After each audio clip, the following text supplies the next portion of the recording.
Okay, so let's resume our lecture on LU3. So previously we have talked about Anova, Anova analysis.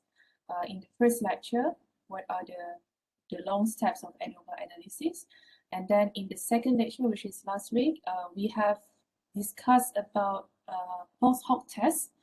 Post-hoc tests, which are the tests that are conducted after we perform the Anova analysis and when the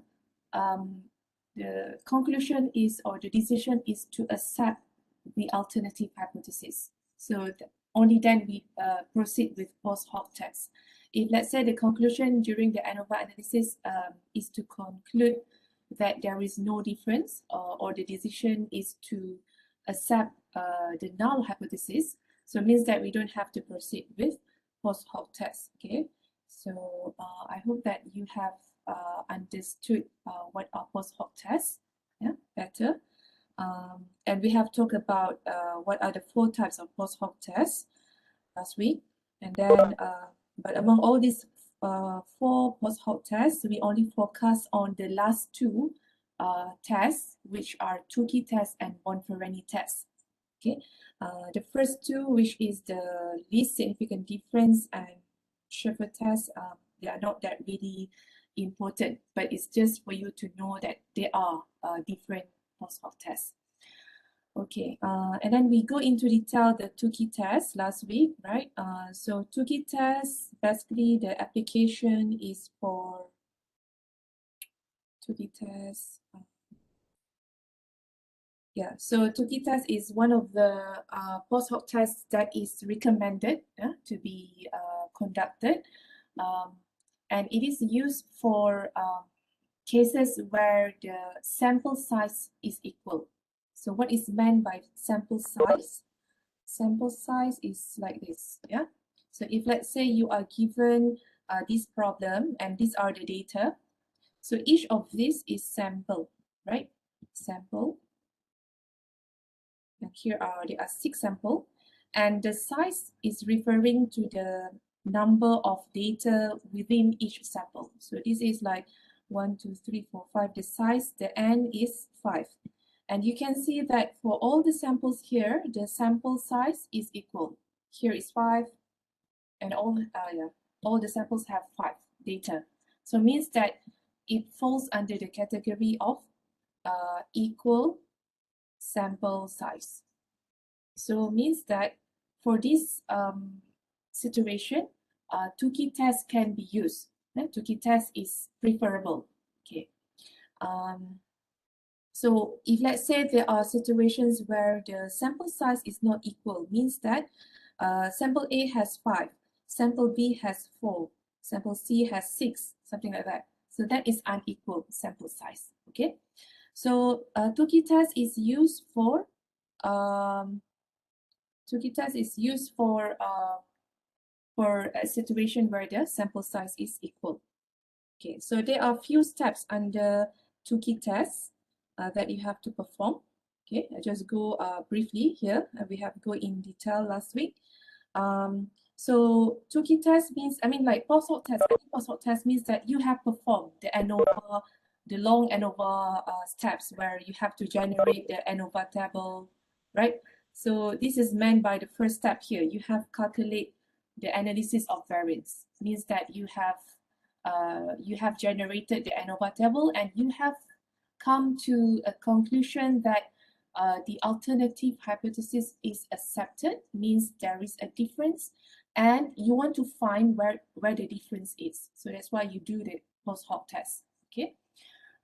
So under Tukey test, provided that you have done the analysis of variance analysis, and then select 2 means, okay, here are the steps. Yeah, calculate the critical point for Tukey, arrange the means in descending order, okay, and compare mean difference with critical point, and finally make a conclusion. Okay, so I have shown you one example last week, right?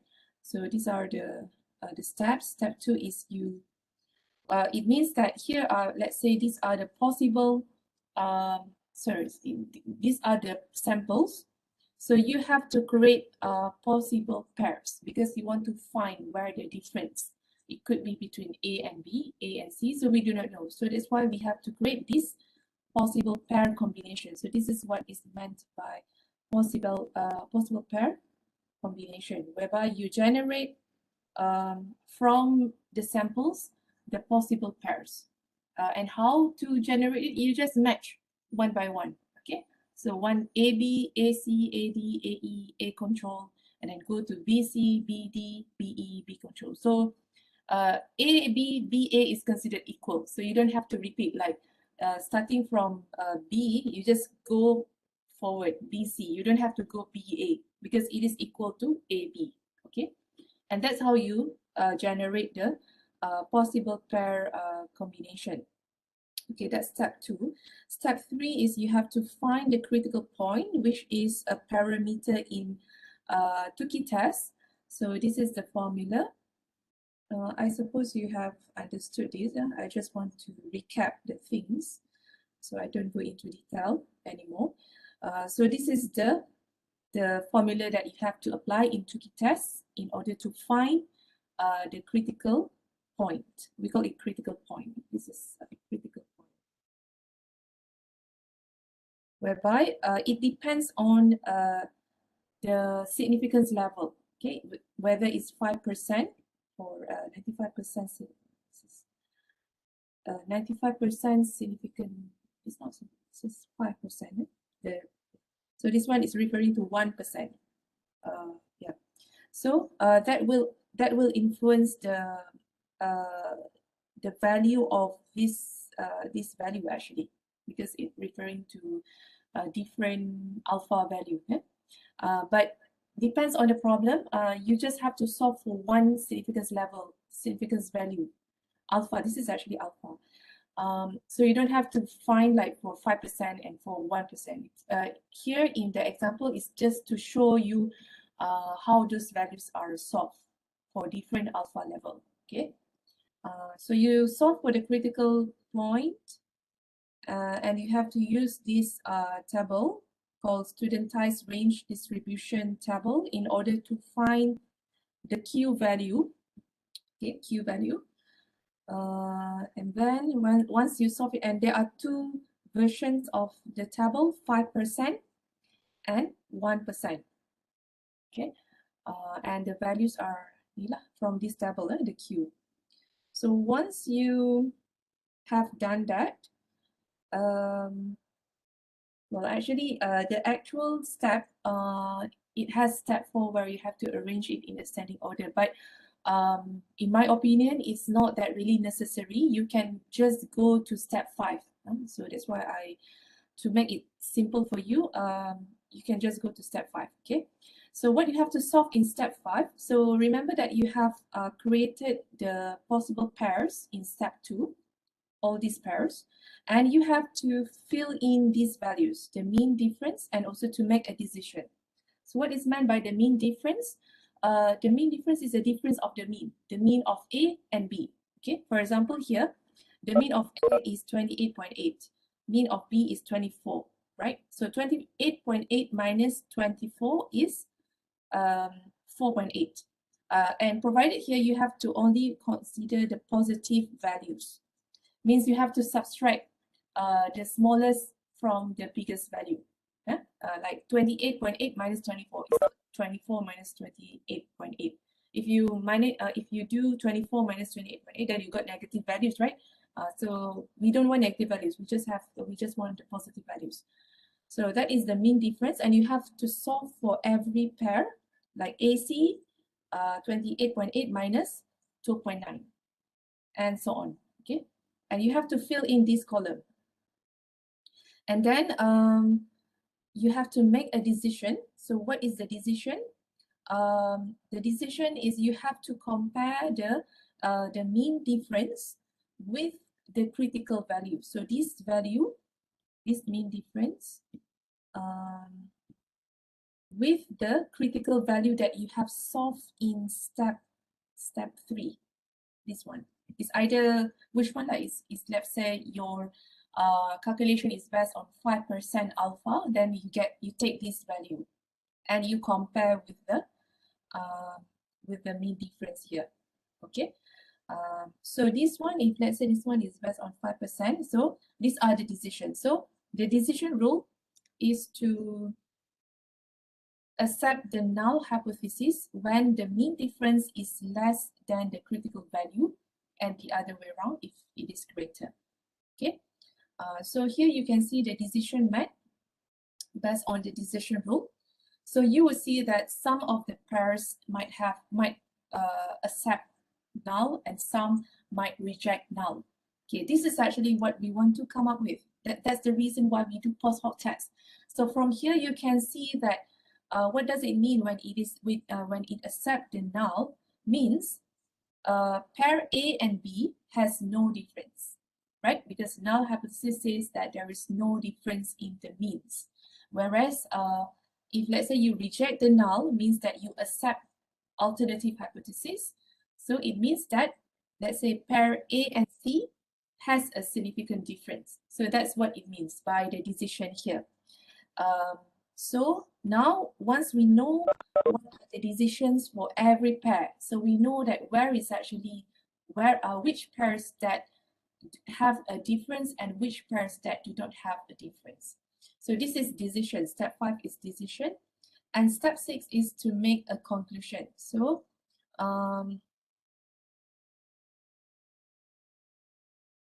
when you make a decision, you have to mention which pairs that have a difference and which pairs that do not have a difference. So let's say you refer like this one, you just refer to one value depending on the question. But in this example, we just provided both of it. So at both 1%, okay, if let's say you are referring to 1%, then comma, significance level, okay, then you mention which pairs that have no significant difference. So no significant difference are those that accept the null.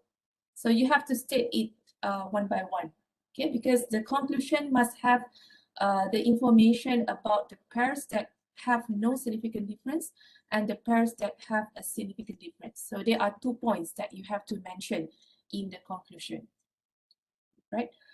So what I mean by the slash over here is you depends on which alpha value. If it is 1%, you say at 1% level. If the question say 5%, you say 5%. Okay, and if it's not given, then you just define either one. But you just have to state one, not both. So this so this one is actually just I included here is just for you to ease you in order to refer which pairs that have a difference and which pairs that do not have a difference. So that is step 6. Okay, so step 6. So for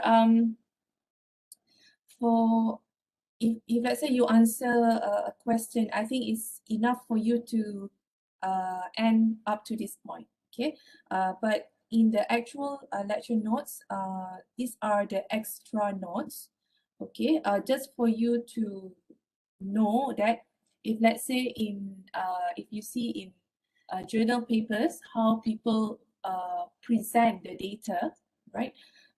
They would present it either like normally is this form of table. The table is actually more common. So you would see that people would present the data. They would present the mean because the mean represent the sample, isn't it, or the population. And they would also include these letters. So this is the statistical way of presenting whether there is a significant difference or not. Okay, for example, they would arrange in this way, and then so for example, like A, this line. Let's see this line. Okay, so it is constructed because of there is no significant difference between E and C, E and control, E and D, C and control, C and D, control and D. Okay, this is based on like once you have this result, you have to reanalyze it and find out the pairs that do not have a difference. Okay, this is what the statisticians will present. Okay, but I'm afraid that that would be a bit too much for you. So that's why for calculation, I would suggest you to end up here.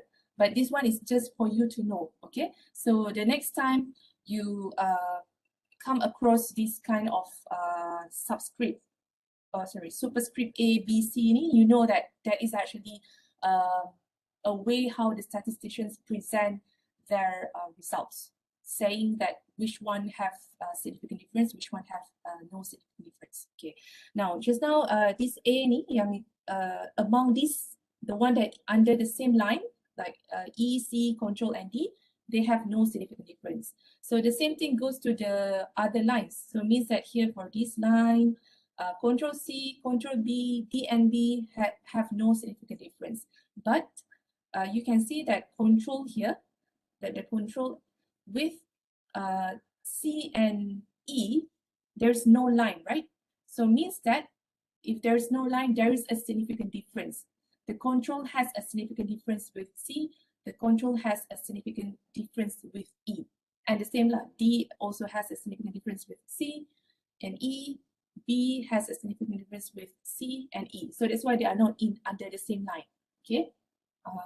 And the same thing for C here, for this one, for the line C, only A and B has no significant difference, whereas B and D has a significant difference, B and control has a significant difference, B and C, B and E have a significant difference. So that's why they are not connected by the same line. Okay, and this is one of the way how to present it, and they can be also presented in this way. Okay, but normally in the journal paper, the table, this one is more common. So yeah, this is just for your understanding. You don't have to, for my group, I don't prefer you guys to present in this because I know it's a bit confusing. Yeah, so it's enough to end up your workout until here. Okay, remember.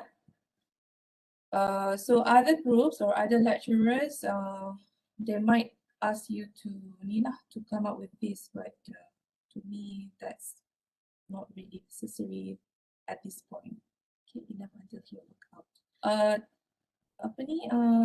Jot down on your own lah. Okay, you have to come up until step 6 actually. Okay, so that is 2 key tests. I have another one here under part 2, which is Bonferonni test. Okay, Bonferonni test. So what is the difference between 2 key test and Bonferonni? Both of them are post-hoc tests, but Bonferonni, like 2 key test is for equal sample size. So that is the application of 2 key test. Whereas for Bonferonni test, it can be for both situations, equal sample size or unequal sample size. Both are possible. Okay. But although both are possible, actually the statisticians have concluded that, let's say under sample size, equal sample size situation, the statisticians mentioned that actually between the 2 tests, 2 key tests is actually much better. 2 key test is actually much better, although you can also use Bonferonni test. Okay, so that is what they have concluded. But basically, Bonferonni is applied for both situation. Okay, so that is the difference between Bonferonni and 2 key test. So Bonferonni also has its own procedure, steps that you have to perform. So these are some introduction. So this is the formula for Bonferonni test or Bonferonni method. So you can see that every statistical test, it has its own parameters or formula. You don't have to worry about it because all these formulas will be provided in the exam. It's just that you have to know how to use it or when to use it. Okay. So for Bonferonni test, you have to calculate this parameter, which is called T critical. This is actually called T critical. And the formula consists of xi. This is referring to the mean of every sample. Okay, so you see that there is xi. Yeah? This is xi, and this is j. So what ij refers to? Ij refers to the pairs, because for Bonferrini also we have to come up with possible pair combination. Okay, so xij is referring to the pairs that we are comparing, and ni and nj. Ni is the size of sample I, and this is size of sample j. Okay, I will introduce later how to use this. Size of sample j, and sp is referring to the square root of MSE. Okay, what is MSE? Remember that once you proceed with Bonferonni test, you have already performed the Anova table, Anova test. So it means that you have generated the Anova table, and you must already have the values of all the values in the Anova table, which is the degree of freedom for the treatment, degree of freedom for the error, sum of squares of the treatment, sum of squares of the error, MST, MSE, right? So this MSE is from the Anova table. Okay. Right, so let's have a look at the examples. Examples. Another thing that you have to find out is the T critical. Wait, this is, no, this is not T critical, sorry. This is, I think, T statistics or T calculated. T statistics. Sorry for that. Okay, another thing that you have to find out is the T critical. This one is T critical. T critical from the table, from T distribution table, because you need to compare this with the T for every pair. Okay, so how to find the T critical is based on this information. Okay, so remember when you refer to the T table, okay, let's say here, you need to know what is the degree of freedom and also this upper tail area. But upper tail area for the test that we discussed before, you just take the alpha value. But for the Bonferrini test, you should refer to this formula. Yeah, so if you see here, okay, this one, these terms. So means that alpha, you have to divide it with 2k, okay. So this thing will represent the what's that just now? The upper tail area, the upper tail area. Okay. The degree of freedom here is referring to the degree of freedom of error, which is this one. Yeah. If let's say like this is just an example, these values are just example, but you got this DFE value, okay, for here. And what does K means? This is formula 2 is in the formula, so you just have to use it. K is referring to the number of means to be compared, means that it's also equal to the number of samples. So what is number of means? For example, just now, I give you this, like this one. Yeah, let's go to the original data. Like this one, for example. So these are samples, right? But we are comparing samples, but we are comparing actually the means of the sample. So if there are 6 samples, so the number of means to be compared are 6, because every sample will be represented by one mean value, right? So means that if you go back to the definition over here, number of means to be compact is actually equal to the number of samples. Okay, so if there are 6 samples, there are 6 means to be compact.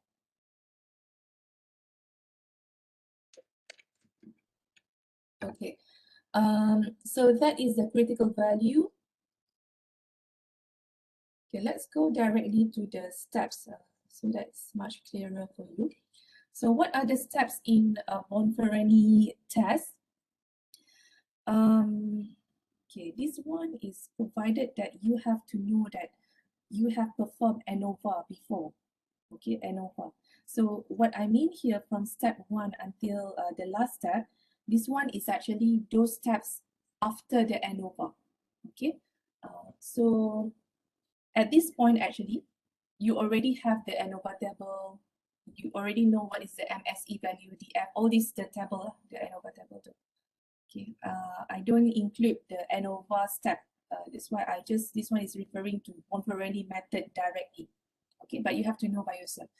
So now, once you have performed the Anova and you found out that there is a difference, means that you accepted the alternative hypothesis.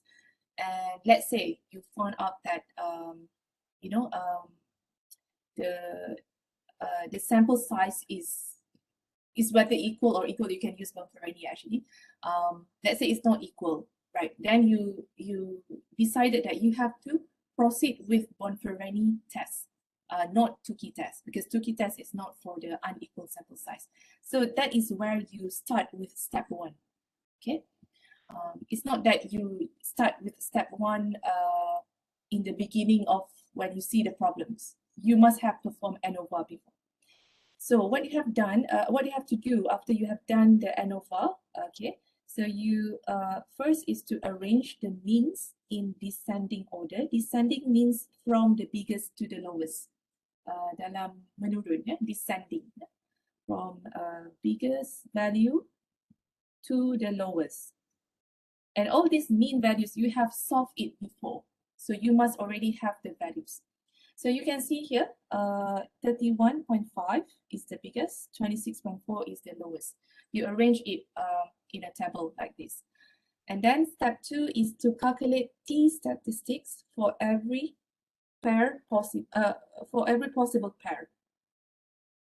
So what I mean by every possible pair here is the same thing like Tukey test. You have to see your data and you have to create the possible pairs. Means here, green and pink, green and pink, that's the first pair. And then green and control, you just match one by one, green and control.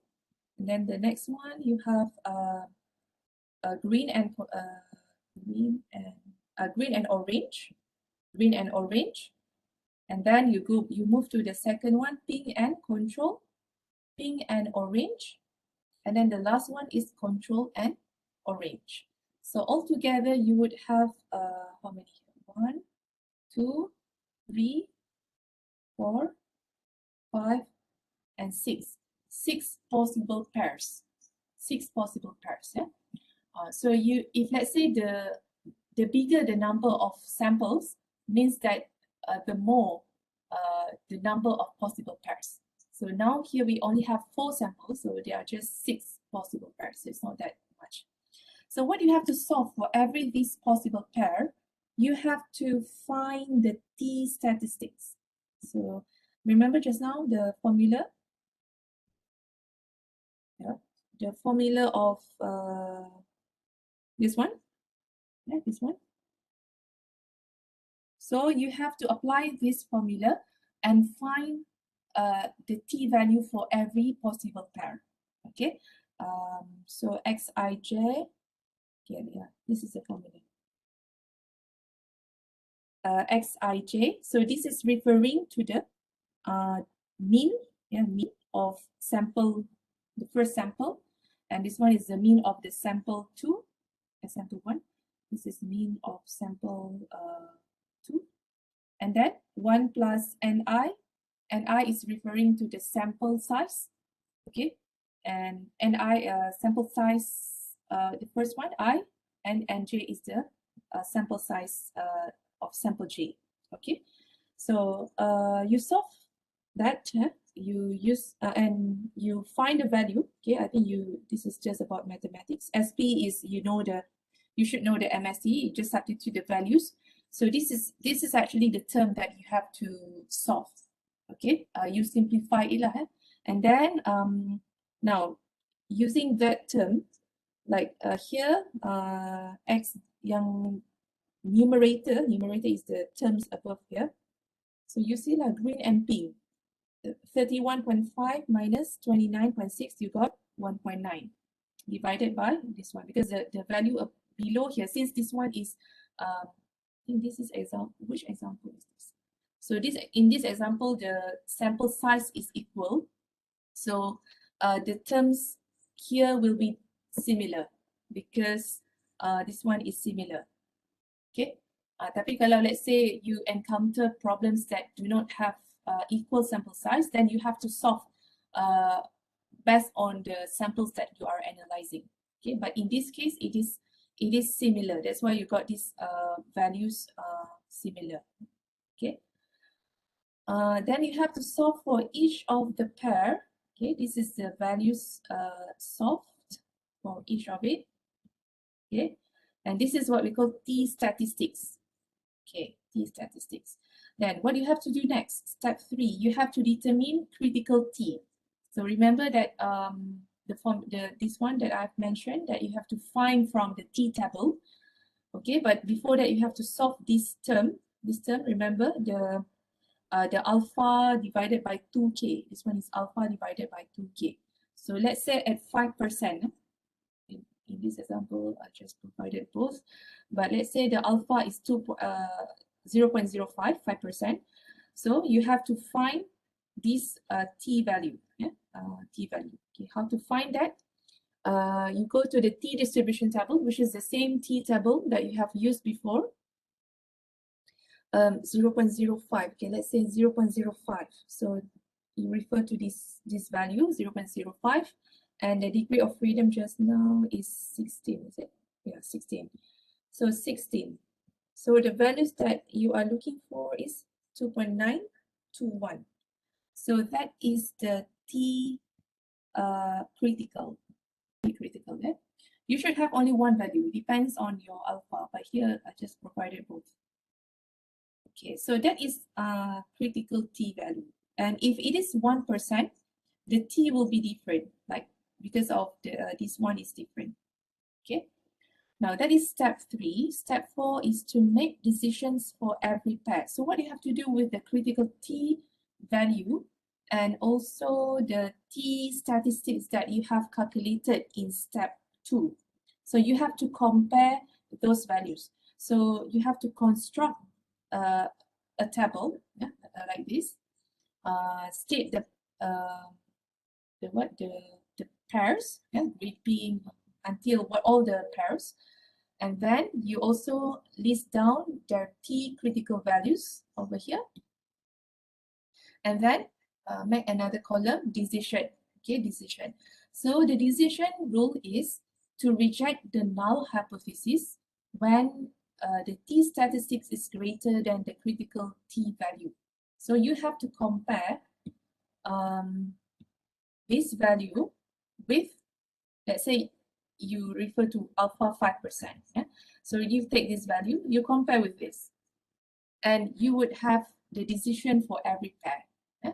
Like this one, 1.92 is less than 2.921. So you accept the null, because it's opposite to this statement. Okay, so you accept the null, and yeah, you solve for every pair. So you would see that among all the pairs, some of them accept null and some of them reject null. Okay, like this. So these are decisions, not yet conclusion. So the last step is to make a conclusion. So the same thing like Tukey test, you have to state which pairs that do not have difference and which pairs that have a difference. And you have to mention this word, these phrases, the significance level. And only then we know what is your basis. If let's say it's 1%, we use 1%. but you have to mention at 5 or 1% significance level. Yeah, you need to mention which pairs, green, pink, pink control, control orange do not have a difference, whereas green control, green orange, pink orange have a significant difference. Yeah. So we want this conclusion. Yeah. Okay, so the statement over here, this statement are additional information or conclusions. I would not say it's compulsory because it depends on the situation. Sometimes our aim of that, whatever the test, is to find the highest value. Sometimes in some cases, you know, like depending on the problems, we might want to have something small values. So this is not really compulsory. Okay, but the most important things are the first two. To state the pairs that have a difference, okay, significant difference, and pairs that do not have significant pairs that don't have significant difference. Okay, that is actually more important. Okay. This one is also the same lah. How you present the results, you can create this table, use the letter like this to say that the comparison of the data. Okay, any question? That is Bonferonni test.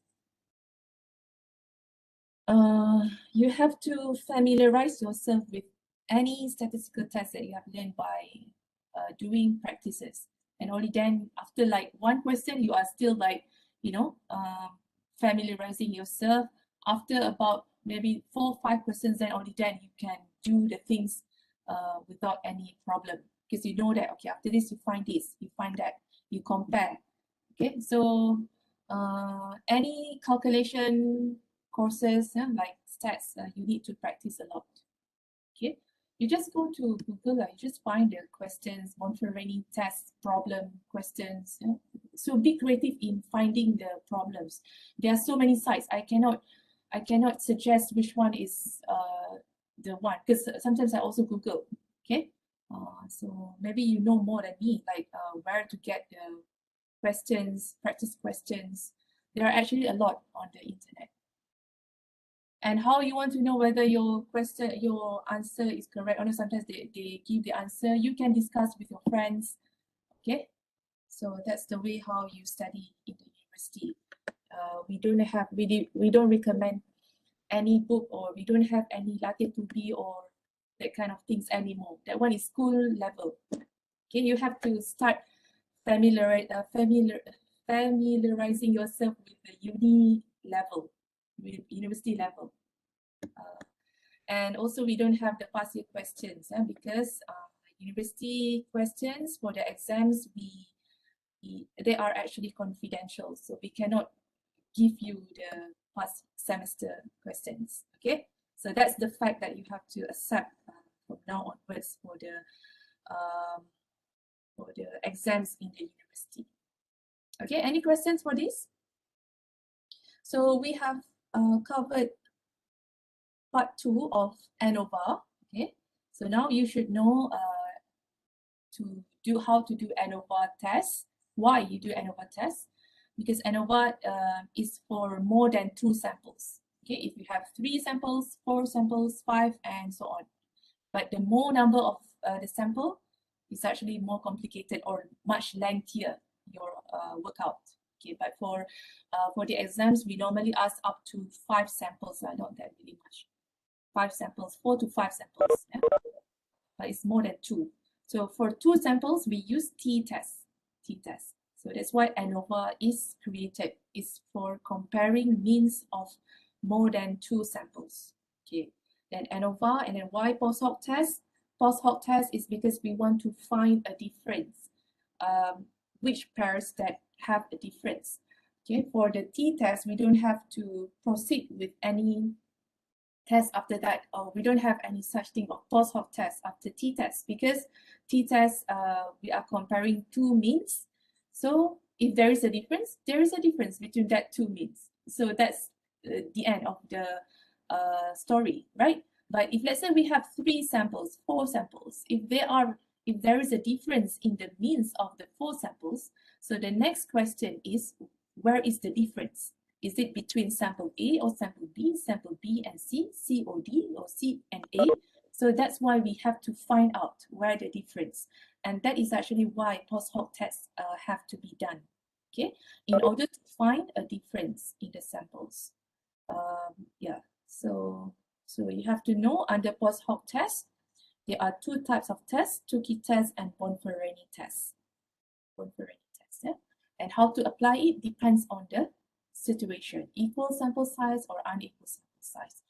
And also sometimes when the questions, and you have to know that you have to proceed with post-hoc test only if during the Anova, the alternative hypothesis is accepted. Okay, sometimes I tell you, in the exam questions, we created the questions, right? I mean, like for Anova, normally the marks are quite a lot. Maybe 1 question, because it covers until post-hoc, from Anova to post-hoc. So the total mark is 20 marks, for example. So means that, let's say for Anova, is 10 marks. And then we have like sub-questions, like maybe question 3, and then we have A, B, C, D, like that. Okay, maybe up to question B is Anova part, the first Anova part. And C and D are post-hoc part, okay? You have to be,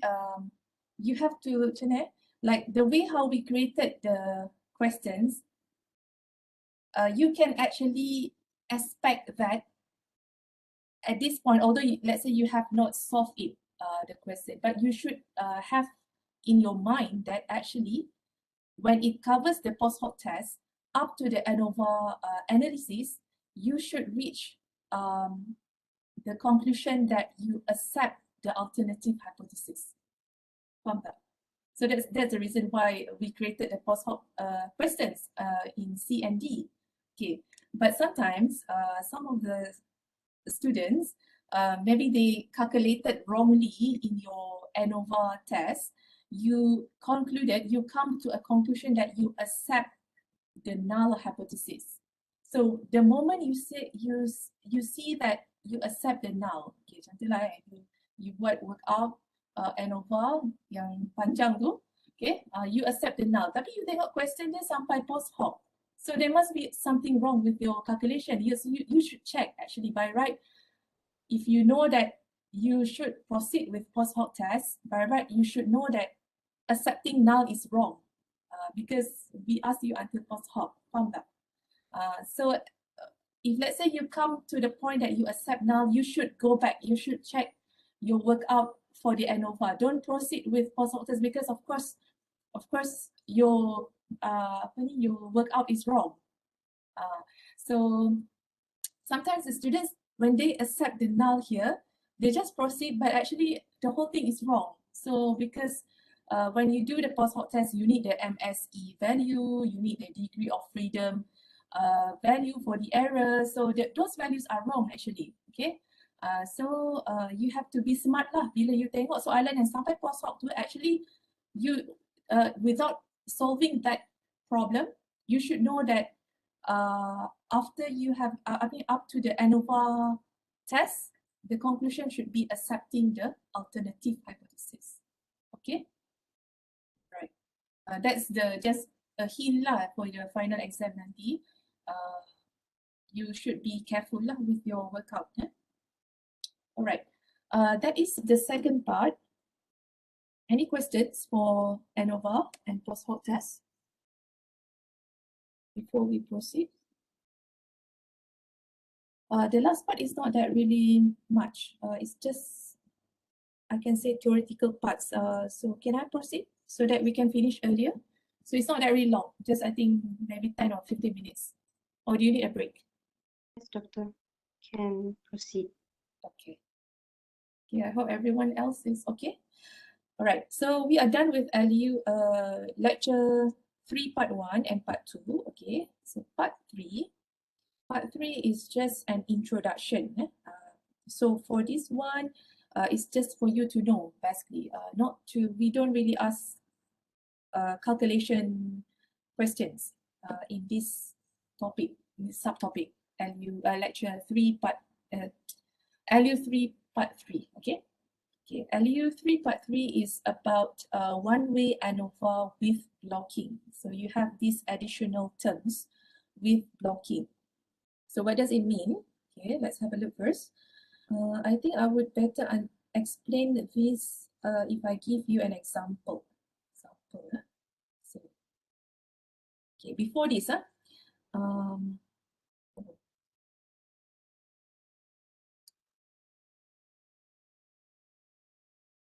before this, if let's say you notice the problems or the examples that we have solved for Anova, yeah, the first 2 parts, okay, so you can see that we are having a data that looks like this. Like, let's say we have in the example that we have fertilizer in the last question or example, fertilizer, right? Fertilizer A, B, C, D, and then we also have the control.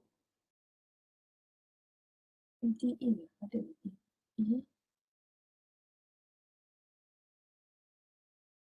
and control. Okay, so we have this data like 5 each.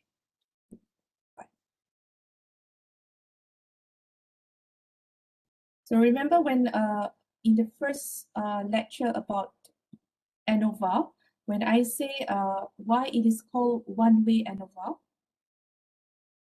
one-way Anova. So what is meant by the one-way, the phrase of one-way? It refers to the factor, isn't it, or the variable, the factor. The factor is the parameter or the thing that define the sample. Okay, for example, here in this, in the questions that we have solved before, we are given the data about the growth of something, and is about the samples are about different fertilizer, right? So that is actually the factor, isn't it? The factor. So let's say fertilizer A have its own data, fertilizer B have its own data, and of course we find the mean for each of these sample, right? Mean A, B, C, D, and control. But here, this factor is only one, right? One factor. So means we are comparing the whole data of sample A with the whole data of sample B, the whole data of C, the whole data of D, and E, and control. And we represent each of that with mean value of A. What I mean, like let's say here is 2, 3, 5, 4, 5, and 1. Okay, so mean A is 2 plus 3 plus 4 plus 5 plus 1, which is okay. So that is the value that we compare with B, with C, and until the end. Means that within this is actually, we can also say it as replication. Replication. For example, macam you ambil data from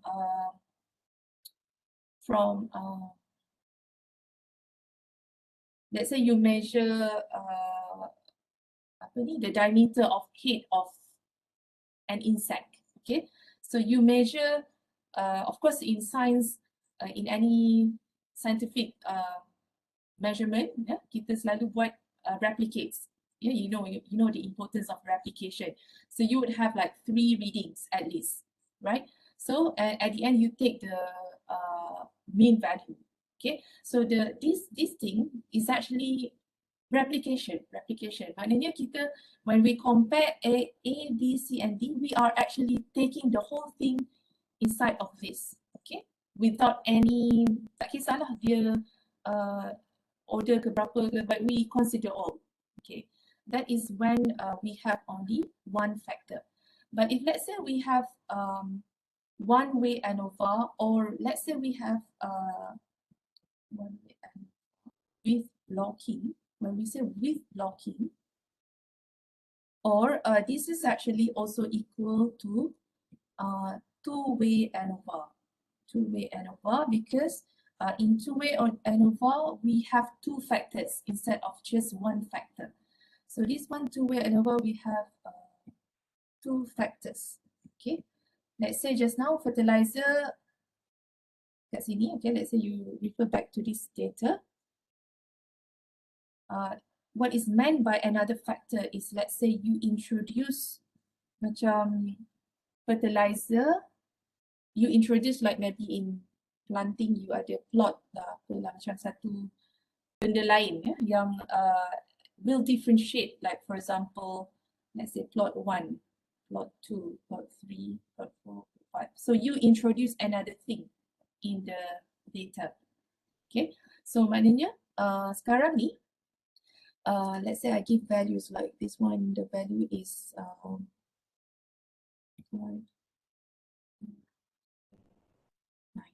Okay, so means that when you have this plot 1, so you have another thing that you want to compare. It's not just about mean A, B, C, and D, but you want to compare specifically, like plot 1, how the fertilizer A is differ from B, C, D, E, and control. Means it is actually more specific, right? 2, 3, 5, ni lah, faham tak? So the introduction of this plot, like let's say not necessarily plot in any, plot is just an example lah. But if let's say you introduce another factor in the data like this, so this is actually what we call blocking. Yeah. So because you create blocks, actually you create blocks. So this is what we call an additional factor. Additional factor is equal to blocking lah. The process of introducing it is blocking. Yeah. So now instead of one factor, you actually have two factors. So you have to compare like specifically lah now, based on the plot, based on the fertilizer. Yeah. So this is actually what we call one-way ANOVA with blocking. So the addition of another factor. Okay, and it is also actually equal to two-way ANOVA, because there are two factors. Okay, sama juga lah kalau if let's say it's hard for you to imagine this. Okay, let's say I compare something that's much easier. Student, FSTS, FK engineering, then we have also faculty economy. Okay, let's say we have 3 lah, and then if let's say one-way ANOVA, I want to compare 50 students of FSCS, 50 students of FK, and 50 students of FEP, regardless of the year of study. So I just like take randomly 50 students, consists of few year 1, year 2, year 3 of all the faculties.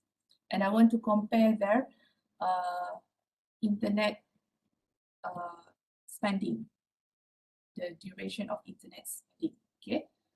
So like this one, this is one-way ANOVA, right? One-way ANOVA.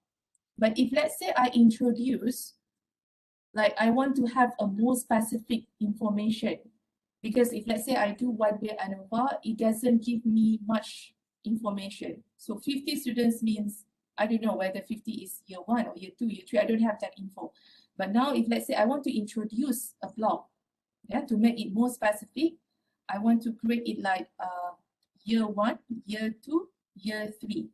And then I want to compare year 1 FSTS with year 1 FK with year 1 FEP. So that is actually more conclusive. Right? I mean, it's, I would get more ideas about it. Maybe year 1 FSTS spend more compared to year 2 or year 3, something like that. Okay. So if I introduce this is another factor, isn't it? Another factor, or factor 2, the second factor, or this is actually blocking. Okay. So I hope you understand what is blocking. Yeah? So without blocking, it's just the whole faculty like this. Yeah. So you can see what are the advantages and what are the disadvantages. The advantages of blocking is that you would have more information about the data that you are analyzing, but it would give you more things to be calculated. Okay, so your calculation will be actually more complex. All right, so that is blocking basically. So I don't have to go through all these theoretical things because it's a bit challenging for you to read the words. Right, so if let's say we have blocking, remember when you have one-way ANOVA, you have to generate the one-way the ANOVA table. So you have the treatment, you have the errors, right? And then you have the degree of freedom for the treatment, errors, SST, SSE, MST before this, MSE, and you have the F value for this one. If you have blocks, you have to introduce another row over here, right? And this is the degree of freedom for the blocks. And you have this sum of squares of blocks denoted as SSB, mean square of blocks. And then for two values, they are two F values. And for the degree of freedom for the error will be a bit different, the formula. So that is the slight difference in terms of the information in the ANOVA table. And for the F value, you would have two values, and what it means, you would have two conclusions. Two conclusion means that you have to make the first conclusion about the treatment and the second conclusion about the blocks. Macam tadi lah, let's say you have this example kan. Let's say I introduce these blocks. I want to also analyze the spending, internet spending based on the year of study. Okay, I can have two conclusions. Let's say the conclusion one, I would say that in general, FEB students spend maybe more, spend more time. I mean, the highest amount of time on internet. That is in terms of the faculty, right? So my second conclusion would be, let's say in terms of the year, which faculty spend more? Let's say maybe I found out that year 3, let's say you conclude, you compare the whole, I mean, by based on years, regardless of the faculty, year 1, year 2, and year 3, which year of study, which group of students spend more internet? So considering all, like I don't care about the faculty, then I found out that year 2 students spend more internet. So my second conclusion would be year 2 students spend more time on internet. Okay, so you can see that there are two conclusions because there are two factors. So that's why here, when you have this, I mean, in the calculation, you would have two F values and you would have two conclusions. Okay, that makes sense, right? Okay, the rest here, don't worry about the calculation. This is just an example to show it in numbers. But for the exams, normally we don't ask all this calculation. Okay. But it's just the main point in this lecture is to just introduce you this thing actually. That's the thing. And the two conclusions that you have to make. Okay, I think that's it. Yeah, that's it actually. It's not much for this part. So basically it's like an extension of the one-way ANOVA. Okay, let's just wrap up. Blocking means addition of new factors across another factor. Okay. One-way ANOVA is also known as, one-way ANOVA with blocking is also known as two-way ANOVA because there are two factors involved. So what does it mean? The ANOVA table will be extended. You would have another row for the degree of freedom, the sum of squares, and also the mean of squares. And also you have two F values, which means that you have two conclusions.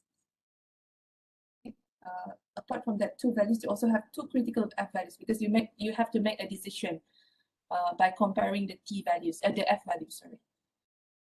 And at the end, you have two conclusions, one for the treatment and one for the block. Okay. So that's it for this part. Any question? So, yeah, I hope you understand. If there is no more question, that's it for LU3. We are done with Anova. Okay. I hope that's clear. Okay, so we'll continue with LU4, the last LU, hopefully next week, inshallah. Okay, so if you have no questions, then we can just discuss here.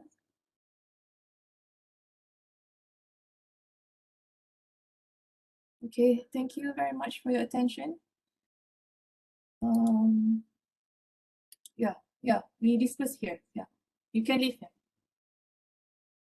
Thank you very much. Have a nice day. Stay safe. Doctor. Thank you, doctor. Stay safe, Yeah. doctor. You too. Yeah. Yes. Can I have the Thank you, doctor. Yeah, sure. Hold on,